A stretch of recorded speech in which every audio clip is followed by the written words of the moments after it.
zadnjem času pa se je na nas obrnilo res veliko število mladih, v zadnjem obdobju še tudi vse več predstavnikov mladinskih organizacij, in ker menimo, da je volontersko pripravništvo izkoriščanje mladih, ki se bo lahko še samo v prihodnje razširilo, smo v poslanski skupini SDS se odločili, da vložimo zakonodajni postopek spremembe in dopolnitve zakona o delovnih razmerjih.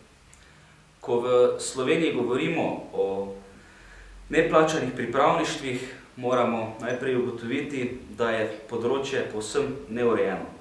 Podatkov o tovrstnem izkoriščanju mladih ni, neplačanega dela pa je iz dneva v dan več, tako v javnem kot tudi zasebnem sektorju. Država pa se žal neplačanih pripravništev poslužuje, že lahko rečemo iz prakse in sistemsko. Pripravnike, ki za svoje delo niso plačani, čeprav je po zakonu pripravništvo obvezno, najdemo v šolah, vrtcih, zdravstvu, na finančni upravi in v številnih drugih ustanovah, ter jih je danes 831. Le-ti pa pogosto opravljajo tudi dela namesto drugih zaposlenih. Zaradi tega pa seveda tudi vprašljiva realizacija pripravništva, saj v veliko primerih ne doseže želenega cilja. Čeprav je v koalicijski pogodbi jasno zapisano, da neplačane prakse in pripravništva na področjih, kjer zakonodaja predvideva obvezno pripravništvo in prakse niso dopustna, država mladim vsakodnevno sporoča, da njihovo delo ni uredno plačilo. Z omenjenimi spremembami oziroma predlogi sprememb zakona o delovnih razmerjih bi rad izpostavil, da seveda sledimo tudi predvolilnemu programu Slovenske demokratske stranke, torej za gospodarsko rast, pravičnost in nova delovna mesta, ki se po naših ocenah zdi dandanes edini praktičen in uporaben. Konkretno povedano, gre za realizacijo cilja, da bomo zagotovili podlage, da bodo mladi najhitreje po končanem šolanju dobili možnost pridobivanja delovnih izkušenj ter za spodbujanje pripravništev na učinkovit in pravičen način preko spodbud države. Glavni nameni sprememb in dopolnitev zakona o delovnih razmerjih so predvsem trije.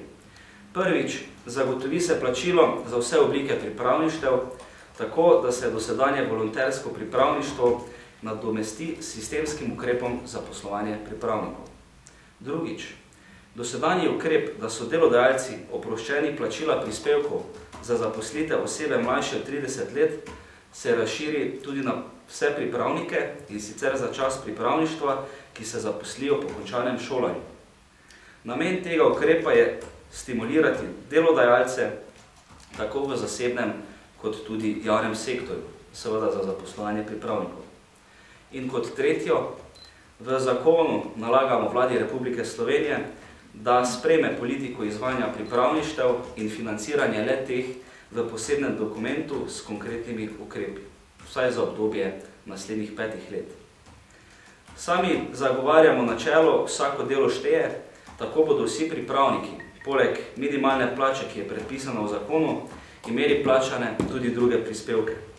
S tem bo mladim omogočen lažji in predvsem hitrejši vstop na trg delovne sile in pridobitev delovnih izkušenj za nadaljnji poklic, saj bodo vsi delodajalci bolj stimulirani za zaposlovanje pripravnikov, ki bi v nasprotnem primeru nekaj mesecev ali pa celo let čakali na zavodu za zaposlovanje. Poleg tega pa se bo pripravništvo tudi štelo seveda v delovno dobo. Negativnih finančnih posledic ali pa učinkov z tem predlogom sprememb zakona o delovnih razmerjih ne načrtujemo, saj je vlada na podlagi zbranih podatkov v predlogu zakona o interventnih ukrepih na področju trga dela in starševskega varstva že leta 2014, kot tudi v teh dneh zapisala, da ima takšen ukrep pozitivne finančne učinke.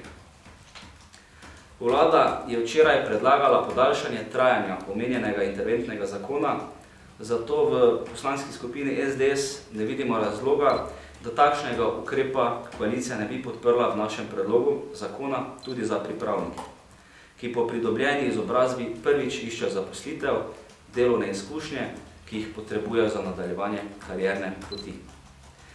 V spremembah zakona o delovnih razmerjih nalagamo vladi Republike Slovenije, da pripravi politiko izvajanja pripravništev strateško za obdobje 5 let. Tako ima vlada Republike Slovenije proste roke pri zagotavljanju virov ter nadaljnjega razvoja politike na področju pripravništev. V poslanski skupini SDS smo se odločili, da je dovolj čakanja na druge, dovolj čakanja na ukrepe, zato smo proaktivno pristopili k reševanju problematike mladih. V Državnem zboru se je ta teden na zahtevo poslanske skupine odvijala tudi nujna seja odbora za izobraževanje, znanost, šport in mladino, kjer so predstavniki vseh poslanskih skupin delili naše skrbi, tudi stališča, da je problematika mladih žal iz dneva v dan večja, in ogromno članov odbora je izpostavilo tudi problematiko volonterskih pripravništev. Da ne govorim seveda, da gremo s tem predlogom tudi naproti ministrici, gospe Kopač Mrak, ki v javnosti že, lahko rečem, nekaj mesecev, lahko rečem tudi let, govori, da seveda volonterska pripravništva morajo biti plačana. Torej, da gre za izkoriščanje mladih. Predlog zakona je tudi odprt za usklajevanje s koalicijo in socialnimi partnerji tekom zakonodajnega postopka. Kolikor pa ima seveda vlada resen namen obravnavati problematiko pripravništev in ne misli več dopuščati diskriminacije pripravnikov v primerjavi z drugimi delavci, pa seveda pričakujemo, ne upamo, ampak pričakujemo, da bo zakon čim prej sprejet. Bi pa ob koncu seveda rad dodal, da bi zakon začel veljati torej za nove pripravnike po sprejetju zakona, torej ko se pripravljajo nove pogodbe in razpisi.